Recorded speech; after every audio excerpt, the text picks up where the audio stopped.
This is how the birth of Jesus the Messiah came about. His mother Mary was pledged to be married to Joseph, but before they came together, she was found to be pregnant through the Holy Spirit. Because Joseph, her husband, was a righteous man and did not want to expose her to public disgrace, he had in mind to divorce her quietly.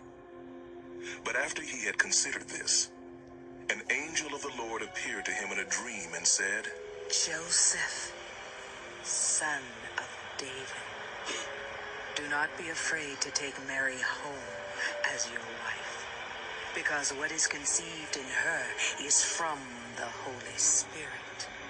She will give birth to a son, and you are to give him the name Jesus, because he will save his people from their sins. All this took place to fulfill what the Lord had said through the prophet. The virgin will conceive and give birth to a son, and they will call him Emmanuel, which means God with us.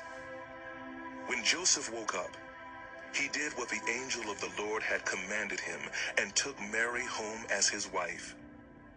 But he had no union with her until she gave birth to a son, and he gave him the name Jesus. After Jesus was born in Bethlehem in Judea, during the time of King Herod, Magi from the east came to Jerusalem and asked, "Where is the one who has been born King of the Jews? We saw his star when it rose and have come to worship him." When King Herod heard this, he was disturbed, and all Jerusalem with him.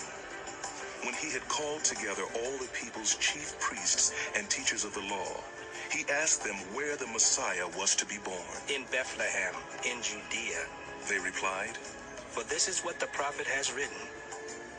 But you, Bethlehem, in the land of Judah, are by no means least among the rulers of Judah. For out of you will come a ruler who will shepherd my people Israel." Then Herod called the Magi secretly and found out from them the exact time the star had appeared. He sent them to Bethlehem and said, "Go and make a careful search for the child. And as soon as you find him, report to me, so that I too may go and worship him." After they had heard the king, they went on their way, and the star they had seen when it rose went ahead of them until it stopped over the place where the child was. When they saw the star, they were overjoyed. On coming to the house, they saw the child with his mother Mary, and they bowed down and worshipped him. Then they opened their treasures and presented him with gifts of gold, frankincense, and myrrh. And having been warned in a dream not to go back to Herod, they returned to their country by another route. When they had gone, an angel of the Lord appeared to Joseph in a dream. Get up, take the child and his mother and escape to Egypt. Stay there until I tell you, for Herod is going to search for the child to kill him. So he got up, took the child and his mother during the night and left for Egypt, where he stayed until the death of Herod. And so was fulfilled what the Lord had said through the prophet, "Out of Egypt I called my son." When Herod realized that he had been outwitted by the Magi, he was furious, and he gave orders to kill all the boys in Bethlehem and its vicinity who were 2 years old and under, in accordance with the time he had learned from the Magi. Then what was said through the prophet Jeremiah was fulfilled.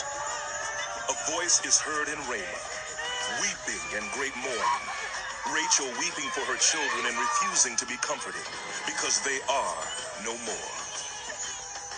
After Herod died, an angel of the Lord appeared in a dream to Joseph in Egypt and said, Get up, take the child and his mother, and go to the land of Israel. For those who are trying to take the child's life are dead. So he got up, took the child and his mother, and went to the land of Israel. But when he heard that Archelaus was reigning in Judea in place of his father Herod, he was afraid to go there.